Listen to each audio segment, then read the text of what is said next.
What's the damn question? KK, ask it. Oh my God, I had some good questions on my walk, and I that's not true. I thought I would have good questions. Does Perseus have any Oh yeah, okay, that's a good question. Well, I don't know what you were going to ask, but I was going to ask.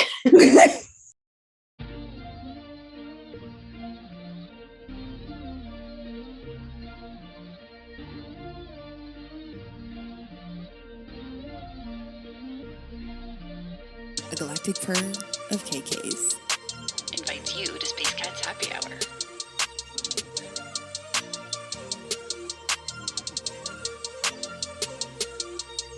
Let your mind relax. We meet in a dimension outside of time, where the playfully curious thrive. So go on, fill your tin cup chalice with the sacred elixir of creativity. Laugh till you breathe violet flame at the theme's absurdity. And above all, let out your full-throated song with us. Here at Space Cats Happy Hour, with the galactic purr of KKs.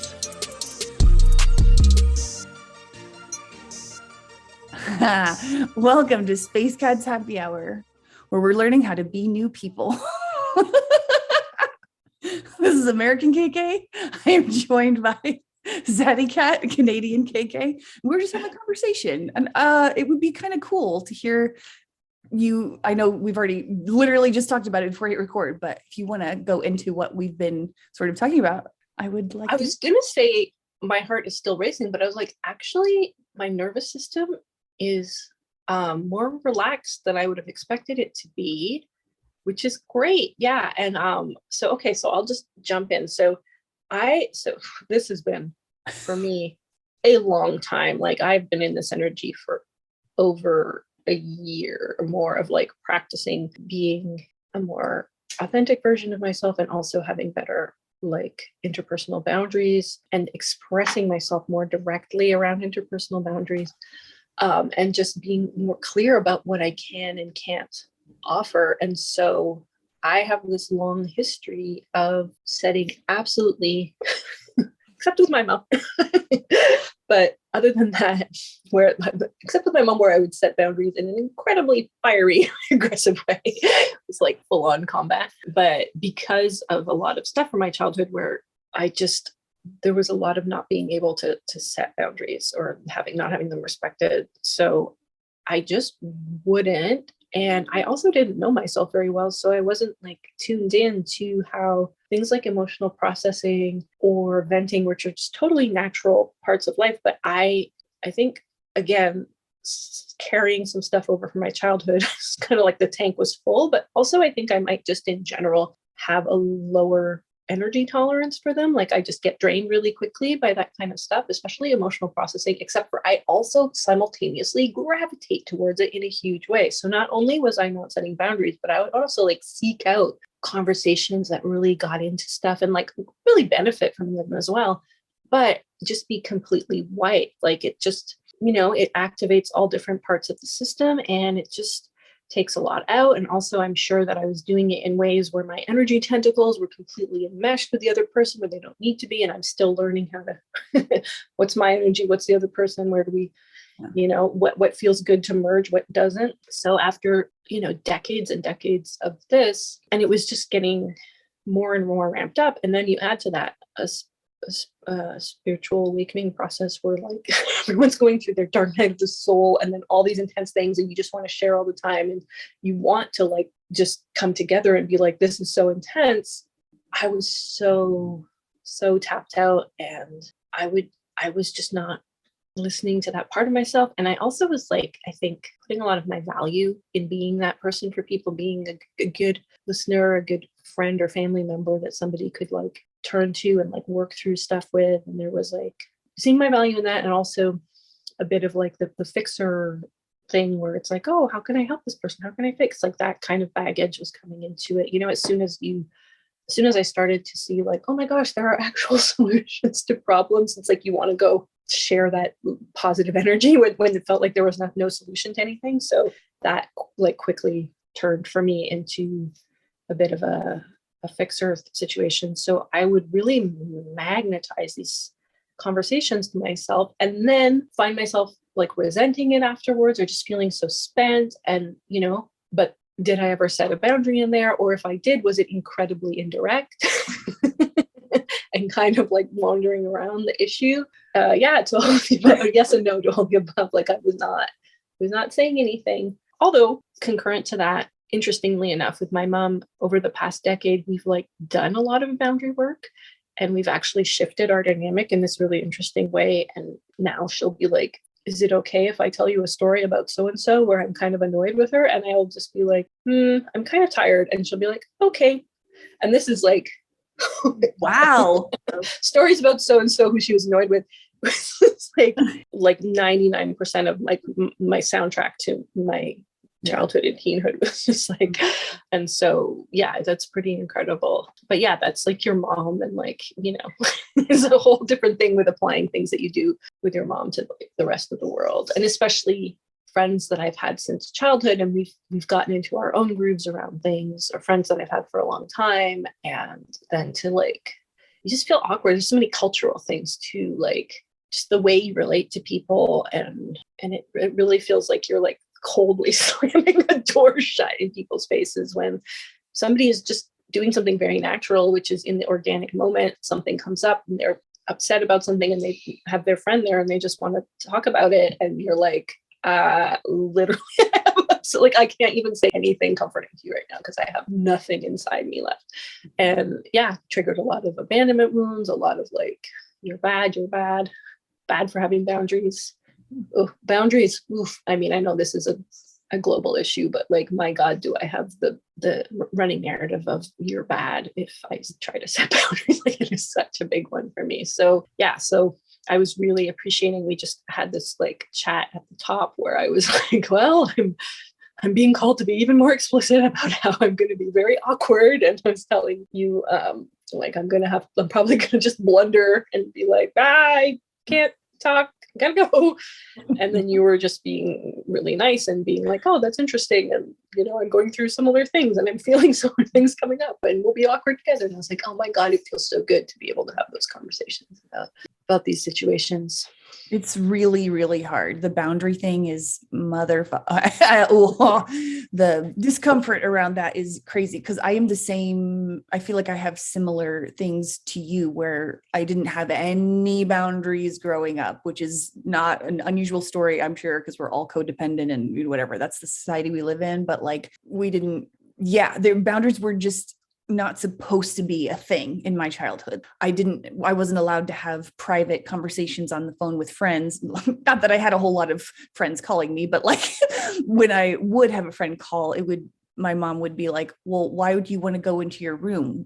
Anything you say in front of, anything you say to your friend, you should be able to say in front of us, kind of thing. And it's not that I was going to say anything bad at all. It's just like, you want privacy talking to your friends. It's just, that's the thing. We didn't have locks on our doors and we weren't really allowed to close our doors and our bedroom doors. We were just always supposed to be very much in each other's business at all fucking times. And I didn't know that wasn't fucking normal. Like it's not cool. And so I definitely did not know how to say no to just wanting my own space. And so what I would do is, because I for some reason I could get away with this, I don't know how, but I would just I would read a lot. I just was quiet and I didn't talk because I just felt like being quiet. I think I'm just more of the observer anyway. That's just my nature. But I also am realizing that part of the reason I didn't want to talk is because if I didn't talk, that means I didn't need to worry about boundaries because nobody was really noticing I was there in that way of like having a conversation and like,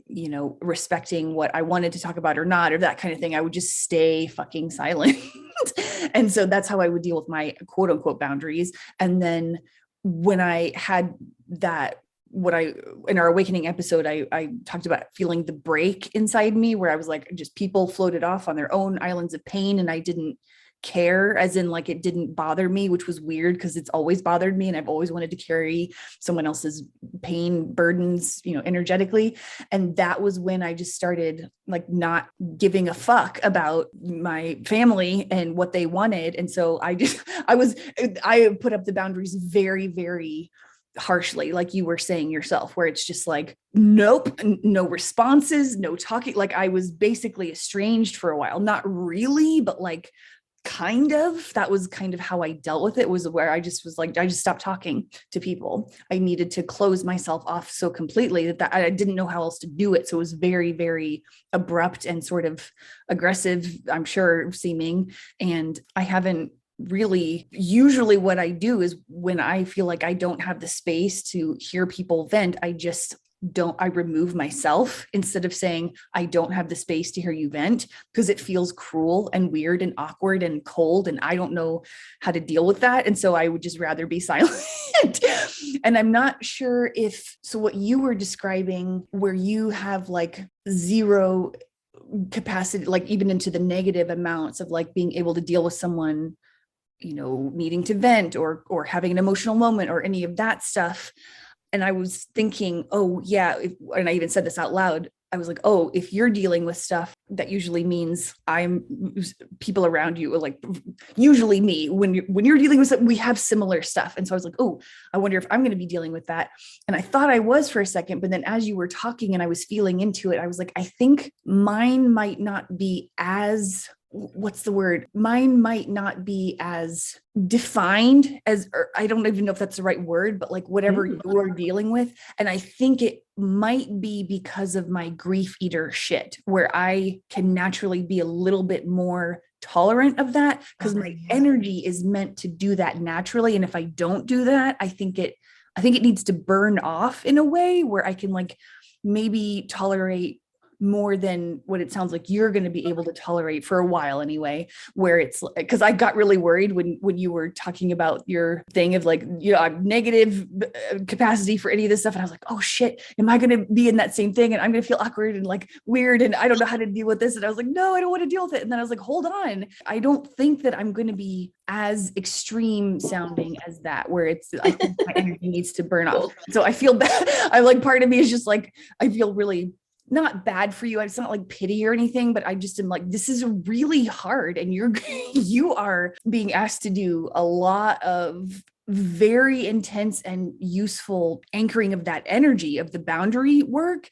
And it's going to serve all of us. Obviously it'll serve you, but it's going to serve the entire collective. And I'm just like, thank you for your service kind of vibe right now. Cause I'm like, that is a really nice good job. Well, it's interesting because it's that, so many people these days are developing or born with intolerances or things to things, so that it's like it gets to the point where it's just like either we're going to have to change how we do things, or this person it's going to turn into like a catastrophe for this, like a health catastrophe or a mental health catastrophe or whatever for this person. And you see that in so many ways. And I think that's been a bit of part of my existence, is like being like extremely sensitive to stuff, and then never respecting that sensitivity in myself, or never like just treating it like, no, this is my tolerance level, always comparing it to others and thinking my tolerance level should be different than it was, instead of just saying this is my tolerance level. So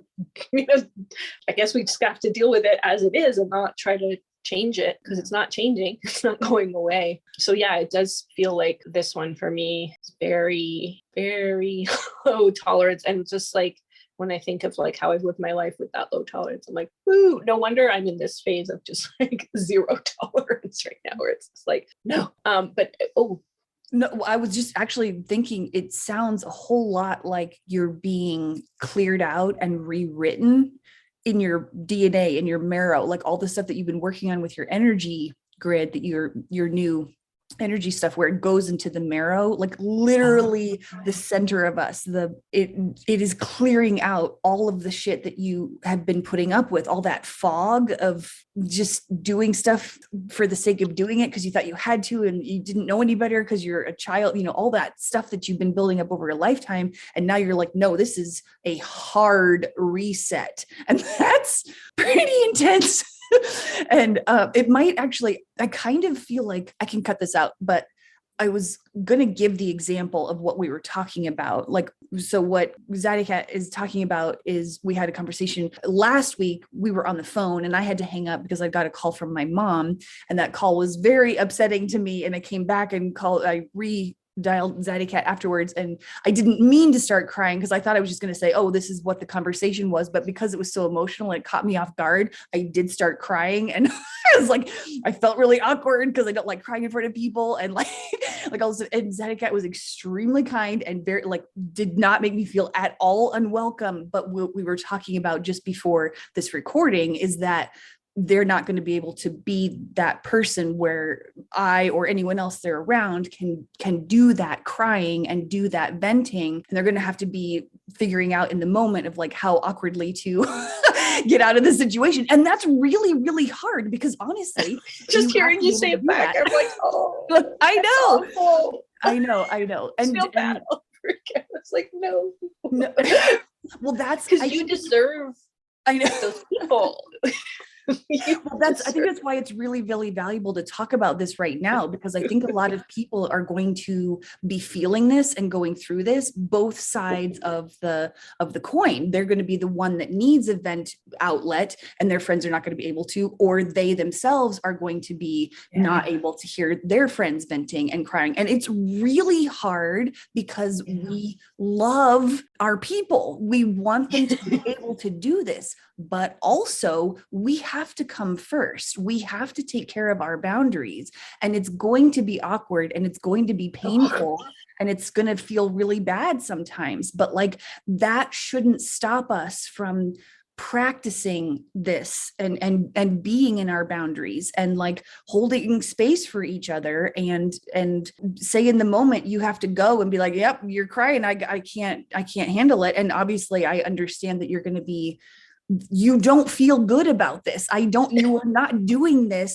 because it's hilarious and fun for you. Like you are doing this because we all have to figure out what is ours and what is not. And we've had 40 years of being in the old way of doing shit. And it's going to be really hard. And so if anyone else out there is going through this stuff, have the conversations with your friends and your loved ones. Like, I might not make you feel very good in this moment. That is not my intent, but I'm just a human and we're trying to learn a new way of living. And it's just a really difficult but valuable conversation. And so this is why I keep saying thank you for your service, Zaddycat, because it's like that was really hard for you to have to tell me that. And you did it. And I'm sure it did not feel good, but like, that's what we're doing. This is our new way of operating, being individuals in a collective consciousness. And you have to know yourself in order to be a part of that whole continuum of evolution. So thank you for your service. Sorry. It's also thank you for putting it in such a nice way. It's like, it's also interesting because we're both in this process of getting further and further into, well, for you, it's further and further. And for me, it's like actually for the first time learning anything about my human design. And there's stuff about having an open head center and open solar that I have where it's like other people's thoughts and emotions and beliefs like come right into you. That's been really clarifying as well, where I'm like, yes, that is what it literally feels like. Suddenly I think a lot of it is like the process of once it's in, then I have to like spend all the energy sifting through what's mine and what isn't, and then like removing what isn't mine, and it's like that is like a real learning curve that takes time and requires a much less you kind of got to like stem the flow so that you can take it case by case and like really get to know my own energy and my own mind. Exactly. Oh, and I was also going to say that, so I mentioned avoidant when I talk about avoidant, I'm just referring to something that I don't know very much about, but it's like, the system of attachment systems, like if you're securely attached, avoidant, anxious, avoidant, anxious, preoccupied. I forget. There's different ones, the ways that we relate to each other, and there's books on it. And I think a lot of therapists, use that as a tool and a lens to look at things through. And when I started learning about it, there was kind of a culture of a lot of sympathy and compassion for anxious and preoccupied, and a little bit of like shit talking of avoidant style. And I really feel like the more like I see how radically different things are going to be and how much we are going to shift in the way that we relate to each other, that the avoidant style is often just like not necessarily like using the best tools or techniques, but like quite a valid reaction to things that are just like not cool and not okay.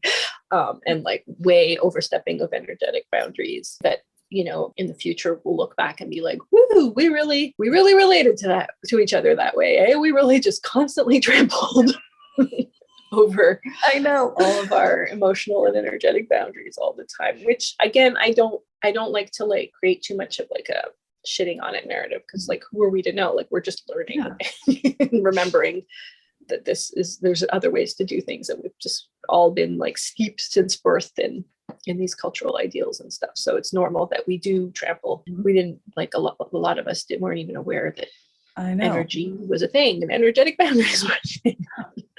Well, I also think that avoidant, I mean, there's like for everything, there's a positive and a negative, like shadow side to things. And so avoidant, yes, has its obvious, you know, shadow side, but avoidant also, to me, at least how I experience it, is like a disengaging from things. Like sometimes it's literally just not worth having a conversation or an argument because it's going to go nowhere. That meme about, you know, arguing with like an idiot is like playing chess with a pigeon. It doesn't matter if you win, the pigeon's going to shit all over the board. Like you just disengage, you know, like, so that's for me what I think of as when I am not claiming at all that I am completely I am fully aware of my avoidant shadow side, where I just avoid things where I should probably engage in them and actually solve the problem or whatever. But yes, I am definitely avoidant and anxious and all of that good shit.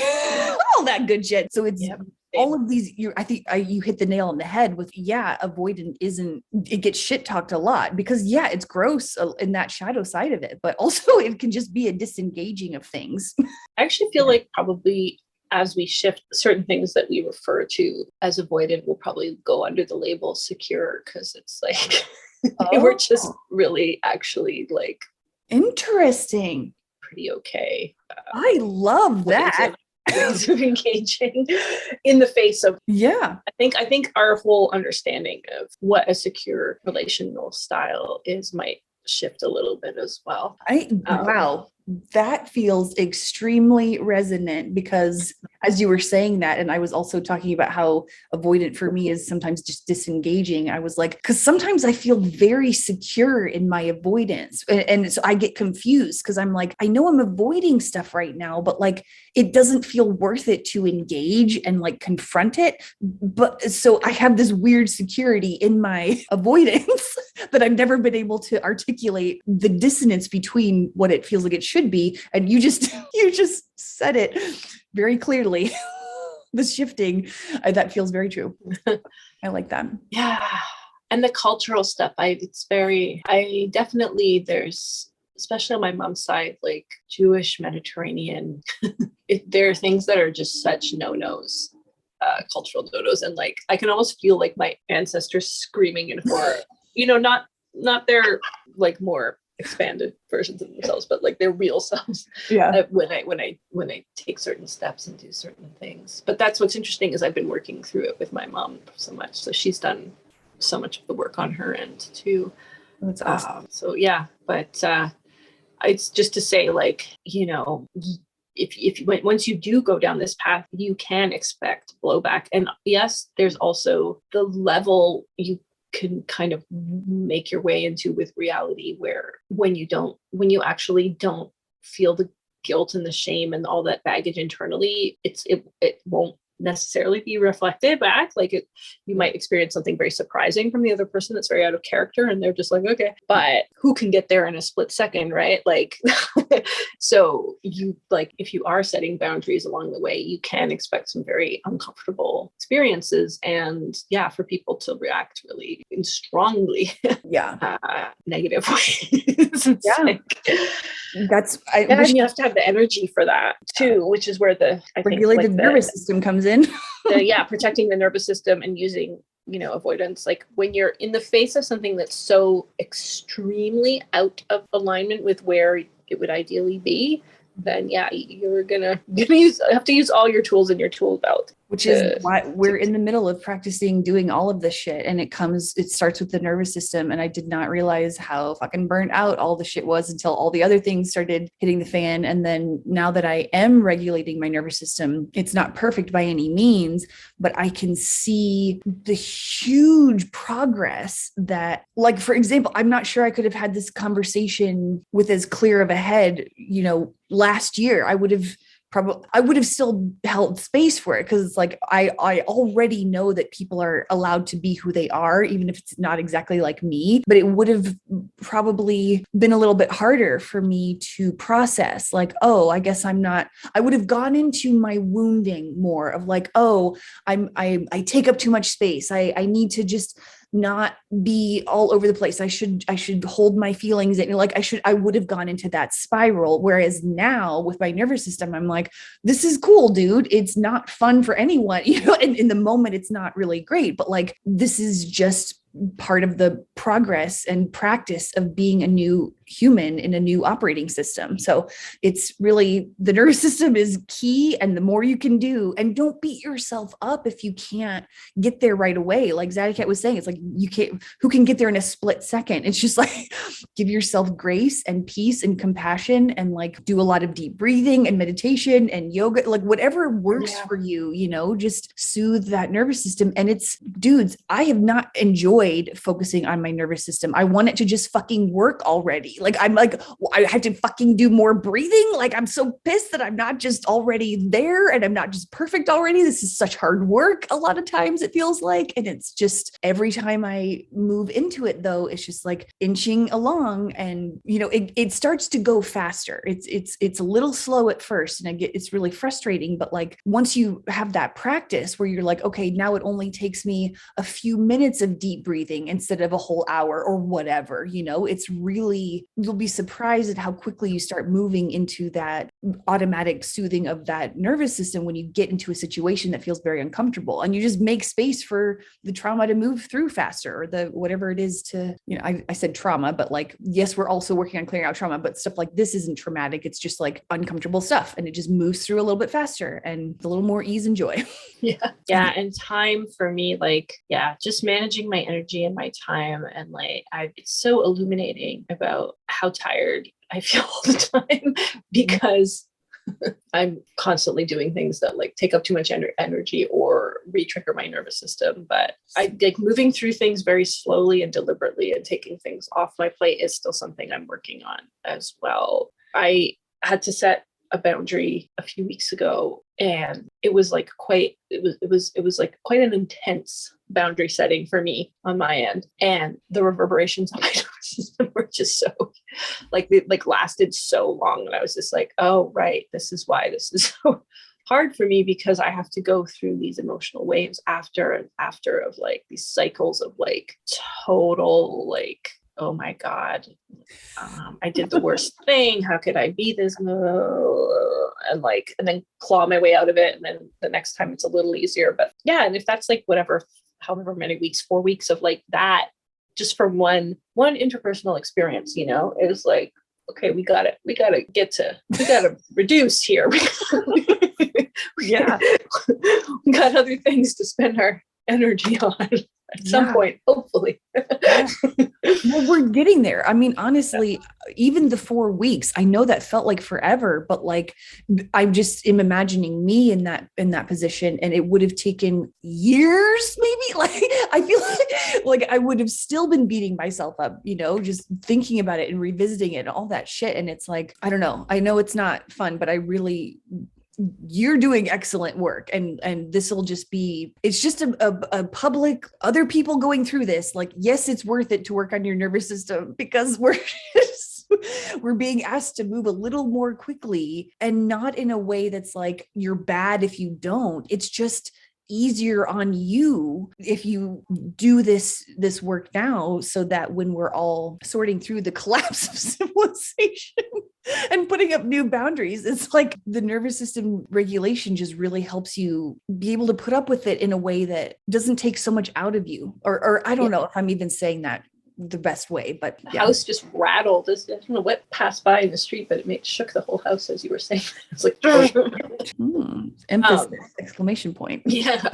Wait, I had something else oh, I remember. So archangels, I was going to talk about archangels. Okay. Archangels, and maybe I've said this before, for me, they really just feel like a frequency to me. And you could say that about anything can be reduced to a frequency, but for some reason, archangels are just very much like it's a frequency. And so many people on the planet are carrying different archangel frequencies. And when I first, actually with AOE, we do the Dragon Tree Collective. She was the one who first really was introducing me to this idea of like carrying archangel frequencies within you. And then I was looking at my name and the clues in my name, because I always have a lot of clues in my name. And my first last name on my mother's side is Campius, and there's an archangel, Camuel. And anyway, there were a lot of syncs, and I was like, oh, I think that's what. Anyway, that is the archangel of like healthy relationships, of like helping people establish healthy relationships. So I think that's partly why I'm supposed to spend so much of my time and so much of my awakening period as like, it's been such a theme. Like there was at some point I'll probably tell a bit of the story of me and my dad, but there was like massive boundary setting that had to happen with him within that relationship. It was like at absolute like total tower. It was the tower that set off all the other towers in my life that led me to my awakening. And so it feels like pretty fundamental to like one of the things my soul thought would be fun to sign itself up for. Yeah, I thought that was funny. When like at first, I feel like at the time I hadn't really fully like accepted when I first learned of Camuel, and I was like, healthy relationships. That doesn't seem like, I don't know, that I don't feel very tied to that. And then like just looking back now, I'm like, oh, it's like it's very like Kaiser Sose, the clues were all there. You're like, yay, fuck. Yeah. Like, oh, I have to stop doing the things that are unhealthy. Yeah. It's huge, man. Like I said, it's a big service for the whole collective, and we're all working on it in our own ways, obviously, but it sounds like you have a pretty large role in anchoring that energy. Like, that's good. Well, I mean, there's a lot of people working on that front, just in the soberish podcast group alone. The things you hear and see, holy shit, there's some people out there working through some big boundary stuff. Yeah. I mean, and yeah, like I said, it's a huge collective thing anyway. Like I shouldn't say that, one person has a huge whatever, but that's what we're being asked to do collectively, is reevaluate codependency. And that is, goddamn, if that was not a foundation of the last, 13,000 years or whatever cycle, I don't know, maybe it's not been that long, but you got to give yourself treats and rewards. Yes, definitely. Oh man, that has been a big part of me helping calm my nervous system, which I needed a hard reset. So like most of last year was me like completely cutting out so much stuff in my diet and all that stuff, and being very, very strict with myself. No refined sugar, like, no gluten, no cheese, like whatever, all that stuff. And so I needed to do that, but it's helping me more now when I go, like I just went for a walk and got some gluten-free donuts. Like, so yeah, I'm going to eat a shitload of sugar this weekend, and I give zero fucks because like, I know that this past week was real rough, actually the past 2 weeks, but the last one in particular was just like, Jesus Christ. And I was like, I need to just have a treat. Just like, it's okay. And sit there and watch some Netflix and you're, like you said, take things off your plate. I'm not doing a lot of stuff that I would try and make myself do. I really need to clean my apartment. I really need to run a couple errands, like a bunch of other stuff. And I'm like, I will not do that today. I am going to sit on my couch and eat my donuts and watch my Korean drama and just be okay with not doing things. And that is a huge part of soothing the nervous system. It's like that constant, oh, I got to do this, I got to do that, blah, blah, I got to do all these things. No, take it off your plate. And it feels really weird. And I am still getting used to being okay not doing things because I feel like a bad person or a worthless piece of shit or all that stuff. And we give ourselves, historically, for me, and from what I've noticed in society, we give ourselves space to have a bad day or a couple maybe bad days or whatever. But when it's been a prolonged period like this of years of bad days, we are like chomping at the bit, like, but I'm so worthless after all this fucking time. And it's like, no, this is telling us to take the things off our plates, to say we can't do it. We need to rest. Like we don't have the space to hear people vent, like all of this shit. We're just going to learn these lessons, whether we like it or not. So like the sooner that we can just sort of embrace them, the easier it will start to get. And part of that involves treats. I was a really long tangent to be like, yes, I approve of this message of giving yourself treats. Yeah.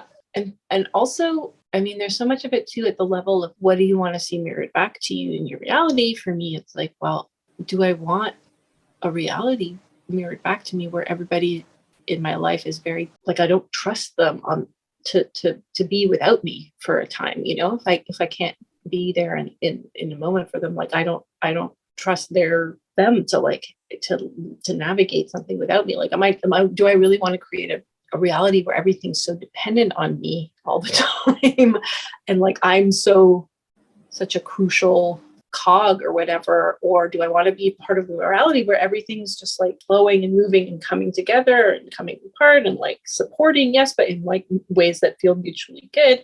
And if I'm not available, then everything's not going to fall apart without me. There's like that aspect of it too, where it's kind of like the fear of not being needed comes in this weird like reverse way and plays a role. Again, through like your value is in people needing you and depending on you, and always you putting out effort and putting out exerting or like doing instead of just being, which is another big shift. And it's just goes exactly with what you were saying about we give ourselves space for X, Y, and Z. But like, and I feel it so clearly, like the future, it's just so different. And there's so many mental hurdles to jump over about how that's going to be possible. But it is possible.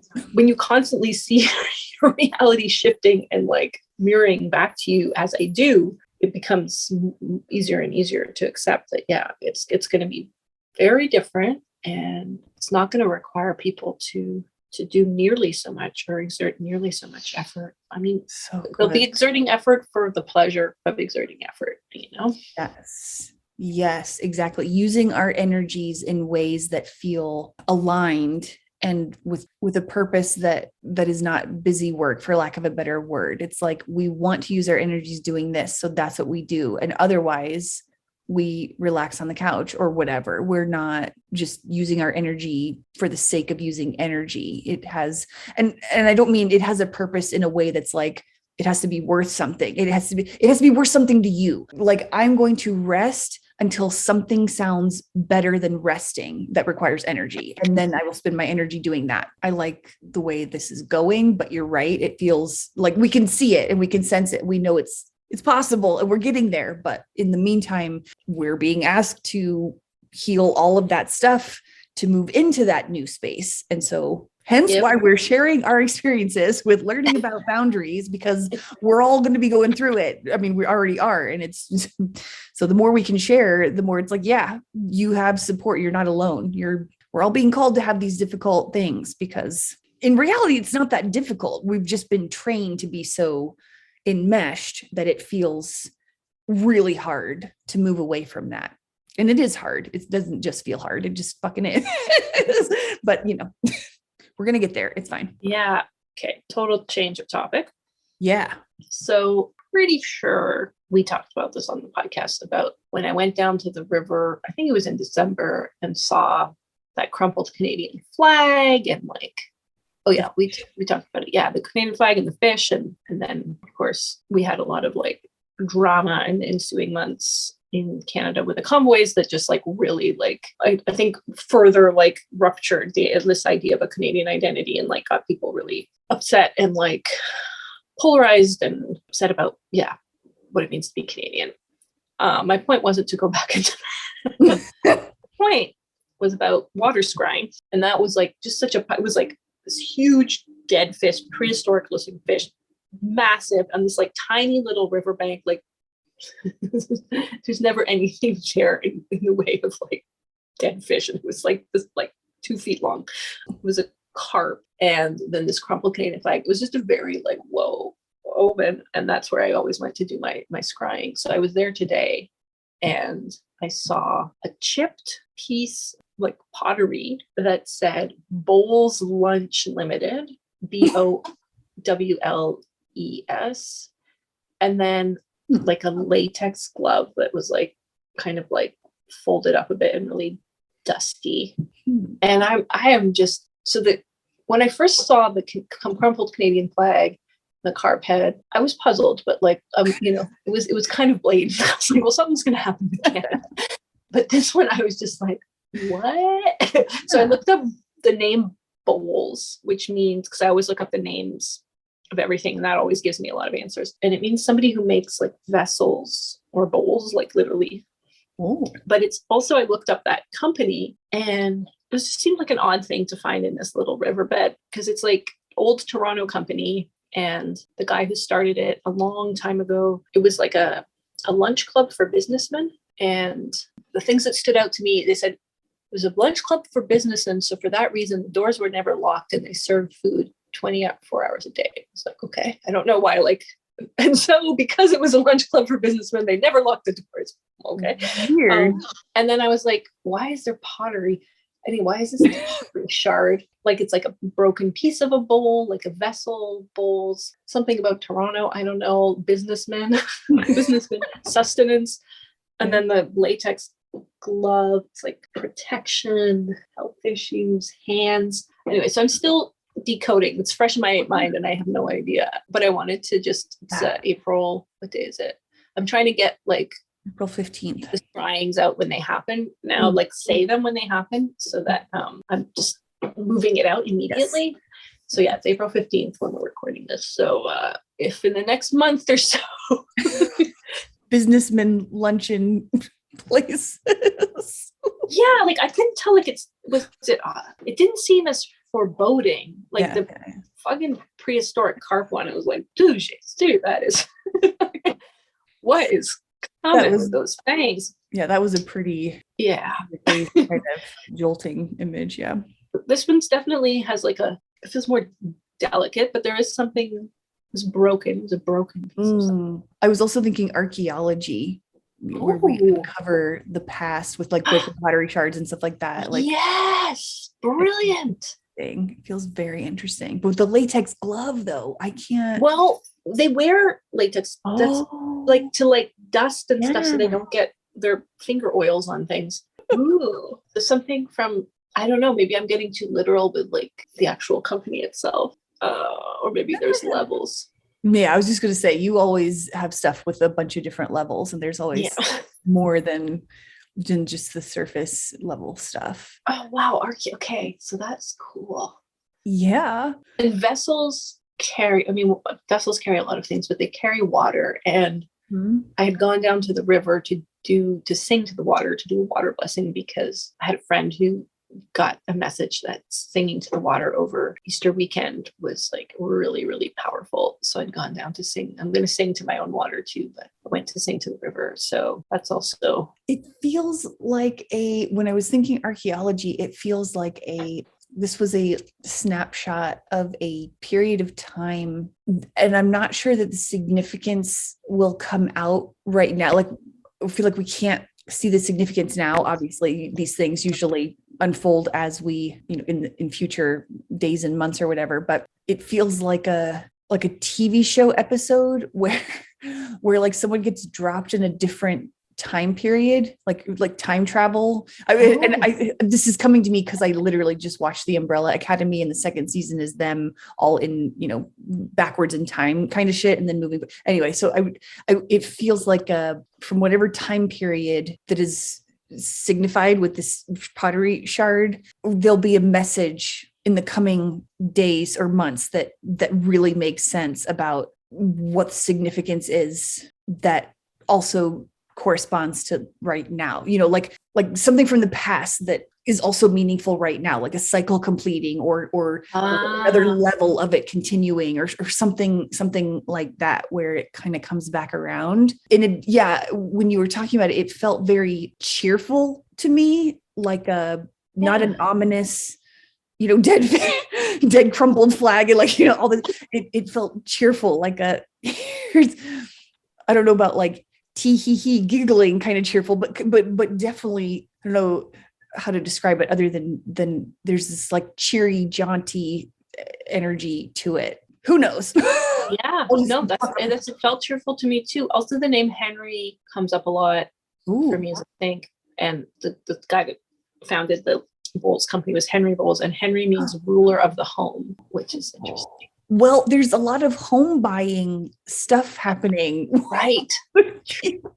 I keep feeling like something is about to shift with the housing stuff that we're all sort of, the housing crisis all over everywhere is just ridiculous at this point. And it's like, and I don't know that necessarily pops a bubble. I don't know that I'm feeling that, but I'm feeling something where, because there's so many of us who are getting these home buying syncs and leads and all that stuff, it feels like a separate little pocket of a dimension somewhere where we're all able to get these houses that we want, and our ideal housing situations start to come online in an interesting way. I'm not really sure how that's going to look, because right now the housing situation that I'm facing doesn't feel like an ideal housing, but like I also feel like I clearly can't see the bigger picture because it's the universe's plan and all this stuff. So I'm like, I am just trusting and also feeling that even though my human brain is like, this doesn't feel ideal, it's like,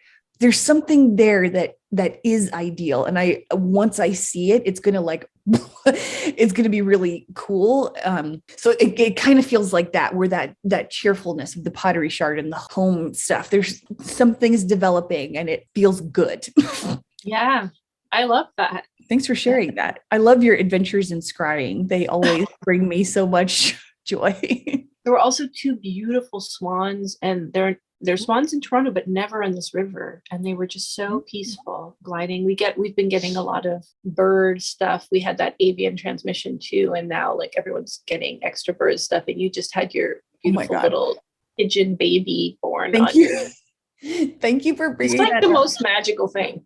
I know. Okay, so I have a pigeon who has built a nest under the bench that I sit on in my balcony outside. Oh my God, that's like you're sitting on the nest. Yes, it's like I'm sitting on that. I didn't even think about that. Oh my God. It's literally right under my butt. And so there's a little space between the bench and the wall so that I could look down and look. I don't want to disturb them, but I also want to look. Like, it's cool. I've never had a bird be this at home in my space. It's literally just out of the blue feeling, but it's obviously on purpose. So this pigeon built a fucking nest under my bench and now has a baby pigeon. I literally saw it for the first time today. I don't know when it hatched. I think the nesting period is about 3 weeks or so. And so I was expecting it to come out soon. I was like, okay, if I don't hear baby cheeps soon, maybe I got the timing of the egg nest wrong, like them laying the eggs, incorrect or whatever. So this morning when I was having my coffee, after a while, I'd finished the coffee and I was sitting out on the balcony, which I never do. Usually when I finish the coffee, I just come right in, but I was sitting out there kind of enjoying the sun. And all of a sudden I was like, there's some baby cheeps, like cheeps. And I was like, oh my God, did the baby hatch? Like, because there were a bunch of other birds chirping at the same time. And I was like, am I getting it? Anyway, so I looked around and there was it was the dad's turn to sit on the bench on the nest, because I can tell the difference now between the mother and anyway. So the dad was giving me the side eye because he could see that I was like leaning down, but he didn't get off the baby. And I could see part of the baby's body, like it was still under the dad. It was just this yellow ball of fluffy baby pigeon, and I have never seen a baby pigeon. And I can only think about this conspiracy theories where it's like people are like pigeons are undercover FBI agents because you never see a baby pigeon, which is fucking hysterical to me. So now I can officially confirm that baby pigeons exist. I have seen one. It is my Easter baby pigeon. You literally hatched an Easter egg. It's so cute. Also, I had to refresh my memory. I know way back when, because pigeons have been a big sink for you and like recurring messengers and yeah, presence in your life for a while. We'd looked up pigeons before, but man, there's fertility, prosperity, fortune, luck, transformation, peace, faith, can guide souls safely into the hereafter, carry messages between realms. To many shamans, pigeons and doves are interchangeable and symbolize home and security. Spirit messengers, like, wow, incredible. I know. Thank you for reading that, because I was going to look up. You had sent me a link like way back when the pigeons first started nesting, and I remember reading it, but I wanted to reread it. So thank you for pulling that up. And it's very much a Mercury type thing. Like I'm in a Mercury perfected year. And so I was expecting quite a few bird syncs, because Mercury is the messenger and can go into the psychopomp that goes into the underworld and is like basically the communicator between Earth and because it's the first planet in between, Earth and the other solar system. So it's kind of like the messenger of the other energies and the cosmos and all that stuff. And so I was like, I didn't expect it to be this literal, where a pigeon just sits on, like homing pigeons, like the messenger pigeon, like all this. It's literally homing pigeons. Yes. It's literally like a Mercury in your face. Here's astrology is real on the nose. Like, also, they're so beautiful and they have such variety in their color and like patterning. And it's really wild. I was just thinking about that today because you'd brought up the pigeons and I went for my walk and I was thinking that it's like, if ever there's something in a lot of abundance, we just really start to devalue it. Like, I know they're just such gorgeous, beautiful birds. Also on my way home, I saw 4 pigeons walking on the ground outside the house. It was like, 4. Oh, the number 4 is coming up, which is a lot of like foundation building. Oh my God, same. This morning I had a spam text from obviously a stupid spam number, and it was like the numbers were 444, blah, blah. Okay. And then like on my walk today, I saw a license plate with 444. I've just been getting a lot of 4s. I was like, I thought you were going to say like the name of the spam call was like pigeon or something. But speaking of birds, I want to get to the old gay owl. Oh, I'm excited. We rushed away from the pigeon too quickly because you had your story, which I don't think you've shared on air, about also getting a pigeon egg flying out of the sky and landing on your heart. Oh, yeah. Okay. So when I was 21 and studying abroad in France in college, I was walking in the farmer's market. It was a small town in the south of France, and I was walking in the farmer's market. I've been there millions of times. And I felt this bump on my arm and then this warm, weird wetness. And I looked down and there was egg yolk on my arm and like a broken eggshell on the ground. And I looked up. Well, at first I thought somebody had thrown like a vegetable at me or something, because I was in a farmer's market. Like, and then I looked up and there was this pigeon just, I don't know if it literally, I mean, the egg was warm, so I don't know if it laid the egg onto my arm, like just missed the nest completely. I have no idea, but it fell on my arm. And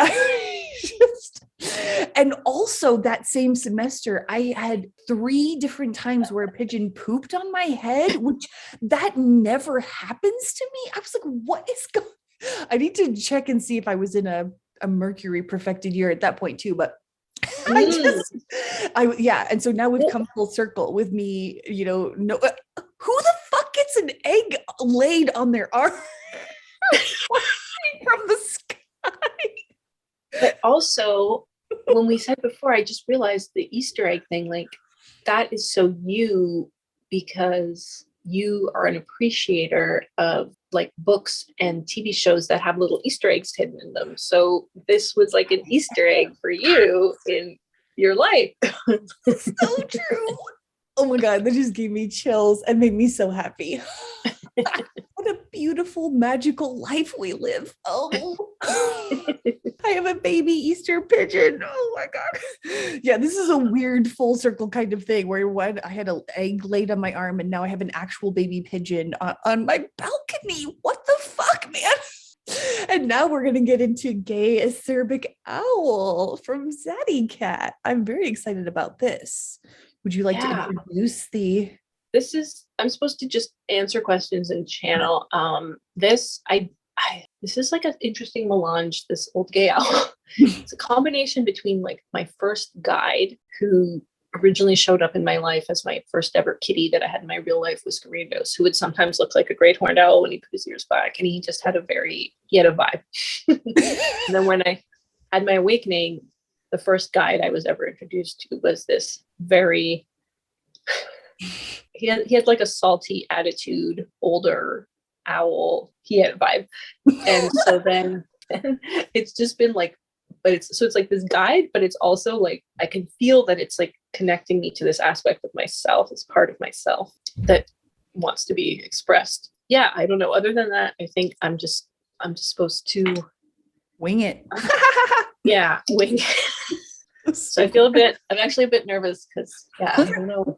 So anyway, I'm excited what he has to say. Our friend, the old gay owl. All right. Well, let's just start off. Let's see what happens. Is there anything? Okay. Is there a name that I should be addressing when I'm asking questions, or just Mr. Owl? Perseus. Perseus? Oh. Is that name? What does that mean? What's Perseus? Okay. Oh, he slayed Medusa, son of Zeus. Okay. All right. Perseus. Well, it's lovely to meet you. I am so happy to be here. And I'm sure that you will be making fun of me in as many ways as you would like as we go along. So feel free. I can take it. And I would just kind of like to ask what you would like to start with, if there's anything you want to say just off the bat. He says ask specific questions. Okay, ask specific questions. Where are you from? Okay, it's God. like I already had a thing in my head about where he was from, so now it's like getting a little confused. Well, whatever. I think he doesn't want to talk about where he's from. Okay, got it. Okay. Ask questions pertaining to human matters. Okay. I was thinking that's probably what I was supposed to be doing. Perseus, what do you think? My question is really, what do you think about the human condition? And I don't know why that wants to come out, but like, the human condition is a muddle of extremes. The human condition is not to be trifled with. It helps if I close my eyes. Okay. The human condition is at the center of things, but it takes itself too seriously. What are your suggestions for how to not be so serious? It's like a tired sigh. Yeah, it's like it's really easy. And we just make it hard. Really easy.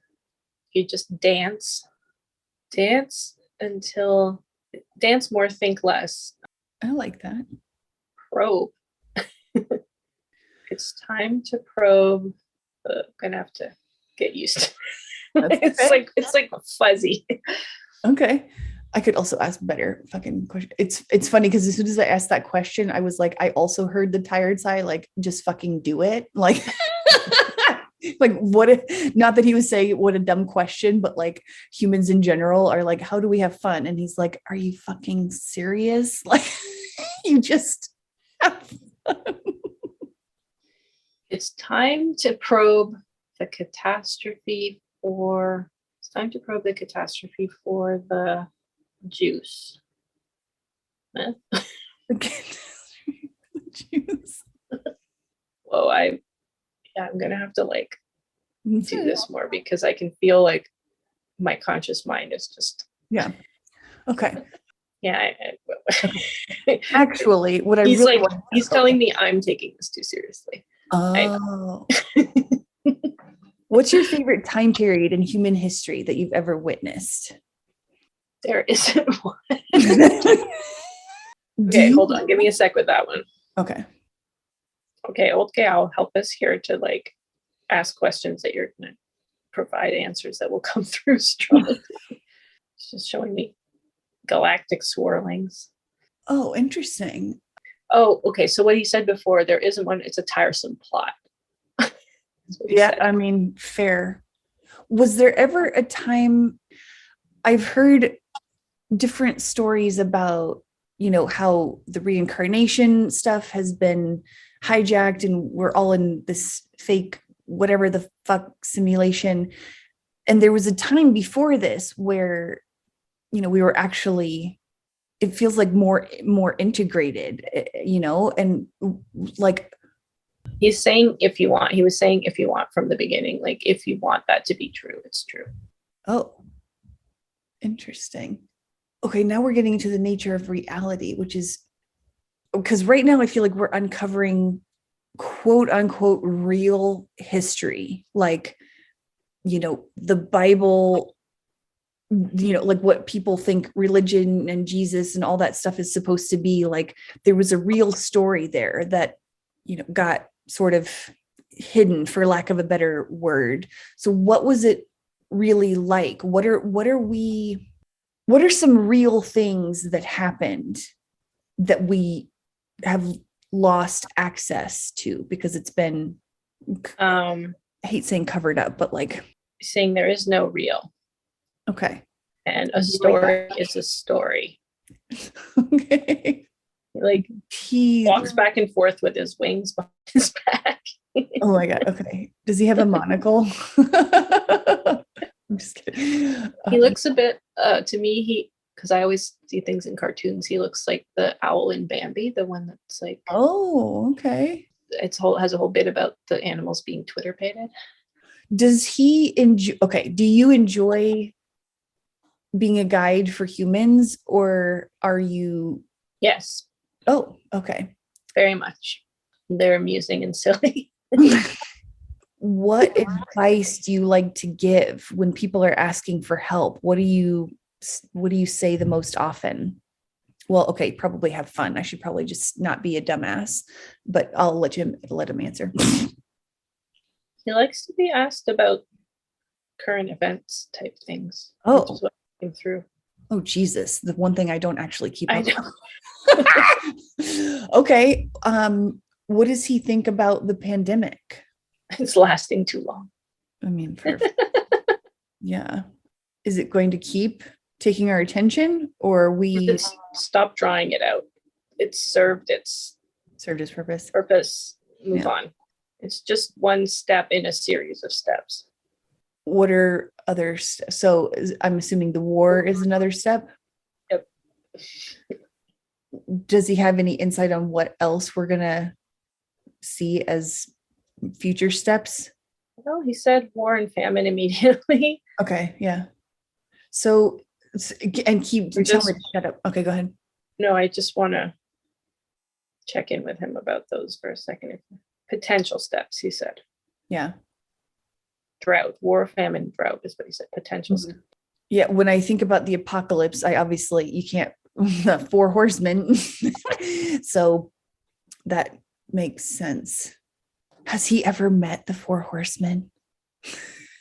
He said they're figments, but like figments doesn't mean what it means, something different. It's like little sparks. Like, what is the word? Electricity. Oh, okay. Electricity in motion. So how do we get that's probably a dumb Trust yourself. He said trust yourself. okay.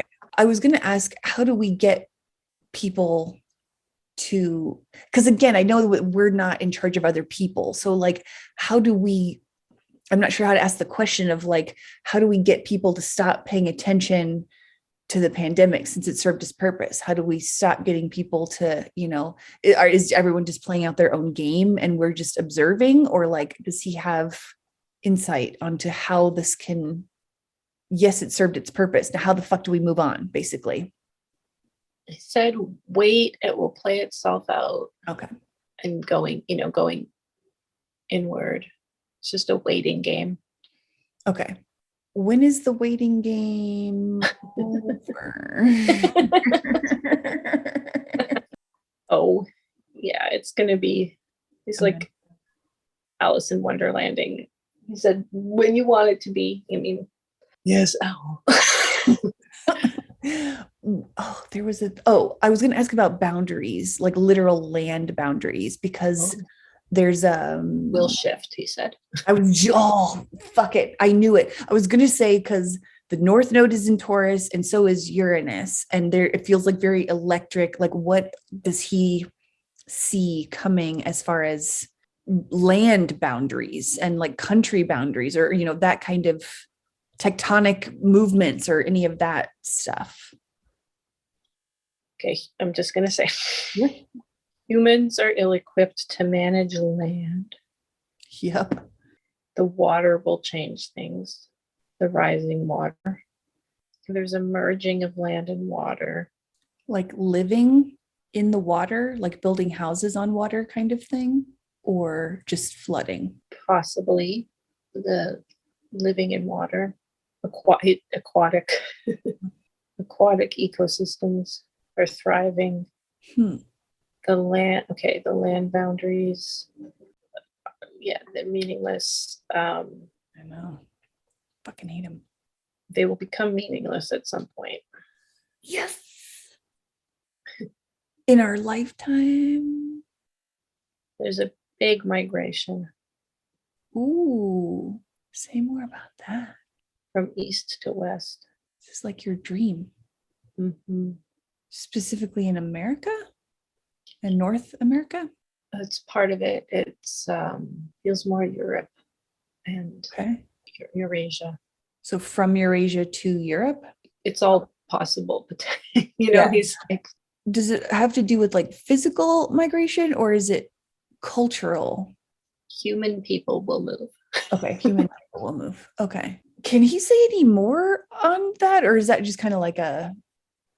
People need to worry less because it's going to be dramatic. So just amazing. Yeah, he's like, oh, interesting. What I'm seeing, he's like running and like picking his feet up, but almost like pulling his leg tufts up to like keep dry or keep ahead of something. You know what I mean? Like but he's like doing it in a very playful way.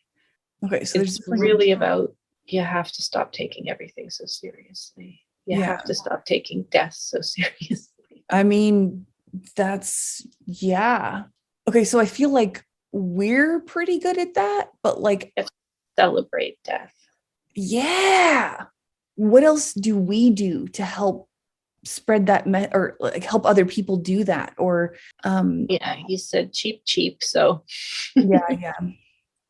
But also that's, I'm doing a little bit of interpreting here, but there's that song, right? Like too, like it's not just not just words. It's like what's coming out vibration wise. There's a million, billion, trillion worlds, and we're just dance in and out of them. Learn to dance in and out of them, and be at ease with loss and death, and learn how to live, man. I want to live. I want to thrive. When's that coming? When I want it to. Yeah. We're still like, we're not even close to being at ease with loss and death. Humanity, or okay. Well, or us in particular. At least me. Oh, okay. These are just a lot of dancing. That it doesn't matter like physical matter. It's so much rejection of what we don't want still. Yeah. Okay. That if the focus is still so much on what we don't want to What we have don't happen. want.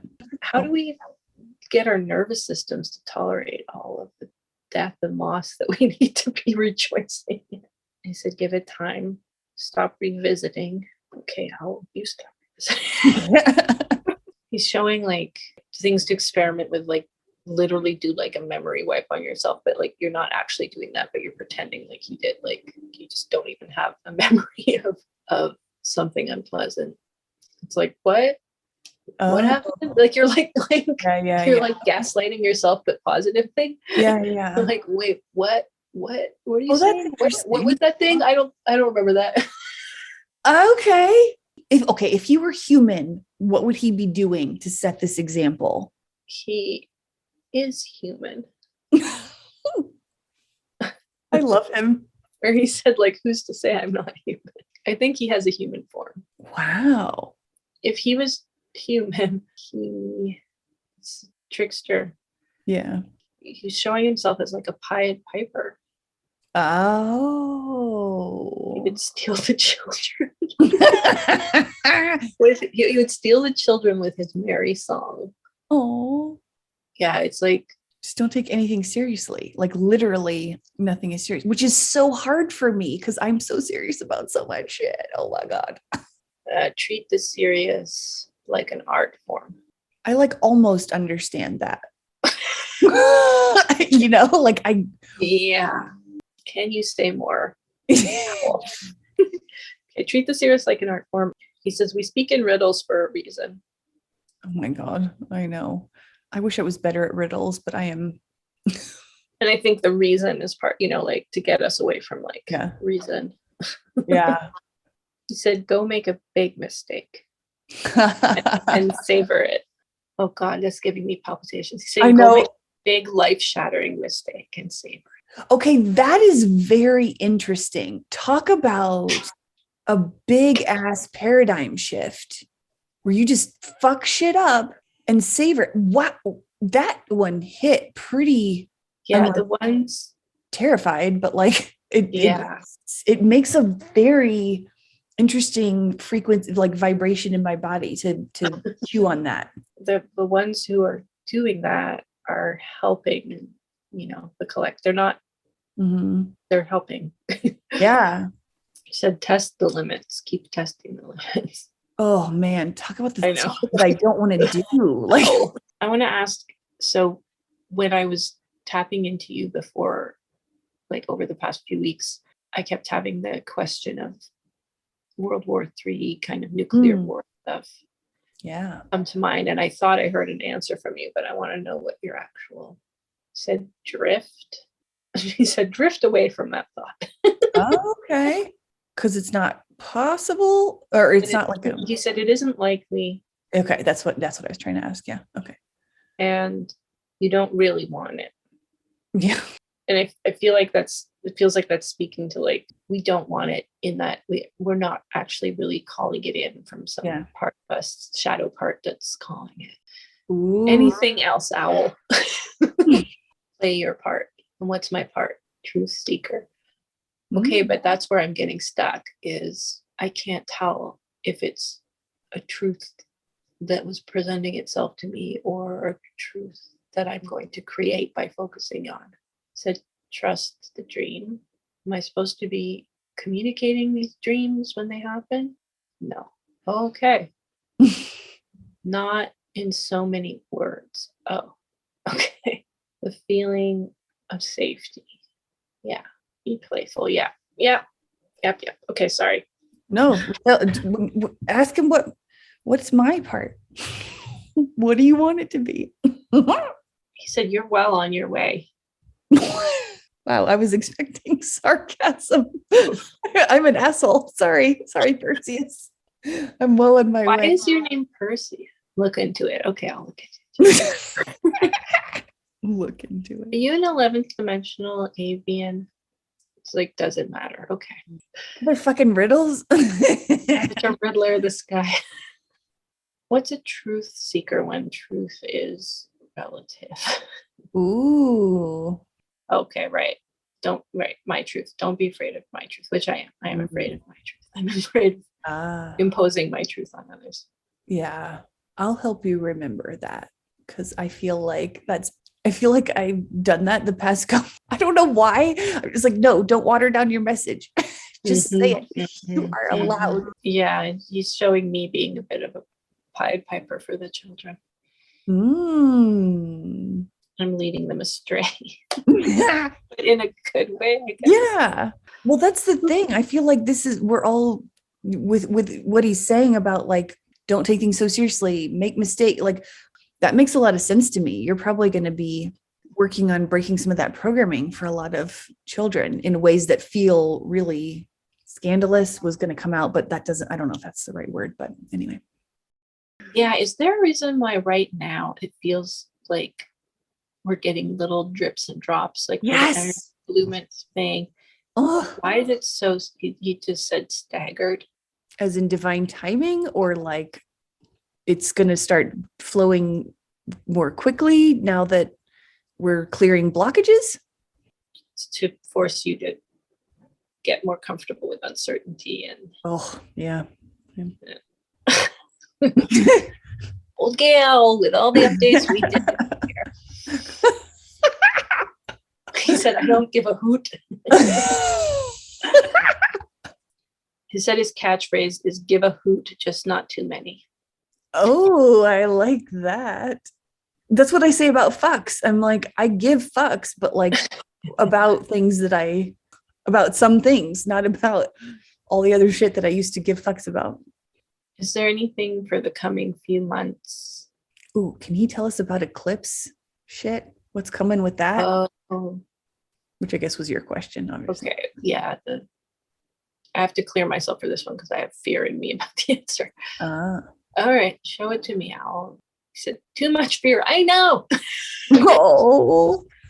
He's just saying, what is Taurus? Security, housing. It's not a lot coming through for that one. I think it's supposed to. He said, dance and make merry. Just like dancing on graves. I mean, talk about reevaluating our sense of death, our relationship. Dancing in a cemetery. Fuck yes, that sounds really delightful, honestly. Yeah, that wasn't that. I feel like that was more the message. It was just like there's an alchemical thing to doing that and not. Do you have a lot of fear around death? Yeah. Okay. Huge. Okay. Yeah, I'm not one of those people that has, I mean, not like to the point where other people who I don't know death scares me that much always, but like I don't have chill the way some people do where they're like, oh yeah. I wonder, like a normal part of the cycle. I'm like, I wonder if I can help you with that in some way. I would take all the help. My sacral is jumping for joy at the thought of being helped with that. Okay. It's probably part of my grief eater shit. I don't know. The Akashic reading, it was like about my fear of spiders. And she said, find someone who's not afraid and like take it from them. And so I think that's also, this is the thing. Yeah. Yeah. Oh, I just asked him in my head. Yeah. What's it like to be non-corporeal? And he said it's a joy. I think he's trying to soothe me with my fears of death. Yeah. And he said time to get Twitter pated, which if you haven't watched Band B recently, he's like, it's spring. It's time to get Twitter pated. Twitter pated. Yeah. Why is he showing me Tom and Jerry? Because it's fucking silly as shit. Oh, they were like friends or something, right? Yeah. They like, those cartoons were always quite funny to me because it was like, you are friends. Why are you? I mean, like you're following your nature and chasing, whatever. But it was always kind of like with a wink, where the mouse was never really scared. Thanks, Perseus. Yeah, Perseus. That was really lovely. And I will have better questions next time. No, I mean, they were great. And like, who knew what to, it was totally, okay, bye. I was totally different than anything, because I kept having these, what I thought were like glimpses of how it was going to be, where it was going to be like these full sentences and paragraphs, Yeah. and it's completely different. than, You were doing more Wow. translating than, yeah. which is what I do. I feel more like I do that, get the package of info and then sort of speak it into English or whatever. Yeah, well, like it would come through as a phrase. Sometimes I was translating, but mostly it was just little phrases. But I was just expecting like a Yeah. fully fledged being to be like, yes, blah, blah, blah. That's what I think that's what I was thinking too. I could feel him pretty. Maybe I also just have to like get more comfortable and more will come through. Yeah. It was like, I felt so inhibited at the outset. Because it's really hard, because I also feel like I've known him for a long time and I know his vibe. So it's like, it was very hard to not be like, that seems like what I would think he would say, and maybe not what, like that was happening a lot. Yeah. That And like, who cares? I mean, make a mistake, right? Like say what I think he would say and then he can correct me. But anyway, I'll get looser. I'm sure I'll get looser as time goes on. Thank you for your patience. Oh my God. Thank you for. I still have no idea what he's, not in so many words. Yeah, because this is what I'm feeling is like, there's a way I'm supposed to be sharing oracle Mhm. type things, Yeah. but it's not like the old way. I'm like getting too hung up on what the old way was. And also I'm being too serious about it. Yeah. So not in so many words. Would that mean like you doing arts and crafts and sort of for example, your homemade oracle cards, where it's like you have that image and then you can kind of riff over top, but like riffing, I mean, you already have something to share. So like, why would you riff on something you already have to share? I don't know. I'm probably thinking about it too hard too. I'm sure you were really on something. And I think like singing too. Yeah. Good. Yeah. I think your art and your singing is going to be coming online. It feels like, or like just multimedia project, like the thing you've been filming for 20 years or whatever with your friends, like that kind of stuff, and play like new ones, new projects and stuff. That it feels like I was getting really hung up on like this old idea of like, you have to be like, what if I had a dream and this is gonna happen, and if this happens, it's like, what if, and I'm just like, I'm riffing on the play thing because that feels like something that wants to come out, but you don't have to pick it up. It's just like, I was thinking, if you had these oracle dreams and got like, if you wanted to include me, awesome. Or if you wanted to work with other people, whatever, but like, I would totally be your guinea pig on like, you wrote little plays about it, like even like 5-minute videos or 2-minute videos to explain your dream, but we put it into form like, oh, we're putting on a play, and then you're communicating the oracle that way, but it's science fiction or like, like fiction type stuff where it's just a play, and then it might come to pass or it might not, but that way you would be comfortable expressing it because it's right. like, it's just a play, That's a really good idea. That's really fun. And then you could tie in Plus music. we get to wear costumes. And I mean, yeah. Anyway, really looking forward to these ear release.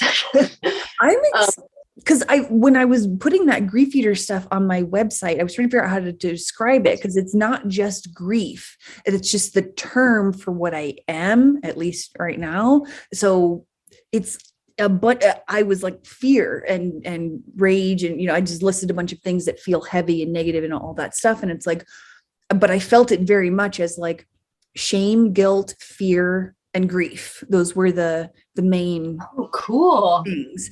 And it was like, and when I was editing the podcast thing about our the Atlantis thing, which is when I discovered the grief eater thing. I didn't discover grief eater, but it was like the fear portal, because we were talking about zetas, and like you had that vision of the scary ones that were making weird faces with their hands and all that stuff. And I was like, Oh, yeah. they were just trying to protect you maybe, or whatever. And you were like, oh God, I have this fear. And I was like, maybe I could help people with their fear. It was like that whole conversation where I realized, oh, there's something with me in the underworld. And I was like, and then you just reminded, I'd forgotten about it. And then like you reminded me while we were talking today, I was like, oh yeah, I can help with fear. Because I think it's delicious, which is sounds creepy to say that, but I know you know what I mean, where I'm like, I will eat it. I will take it out. I will disperse that shit. I am a recycling bin. I got this, bitches. Bring me your fear. I love it so much. But I can't handle my own fears. So that's lovely. No, Well, that's how we're all like Yeah. meant to, yeah. go into each other's portals and stuff and Yeah. It give and helps receive. for sure. Anyway, any closing thoughts? Oh shit, right. Well, I can stop and we can hang up without. well, so that was Perseus. Got a little taste, perhaps. I liked him. I thought that was fun to talk to him, especially the big failures, make big mistakes or whatever he said. I liked that energy.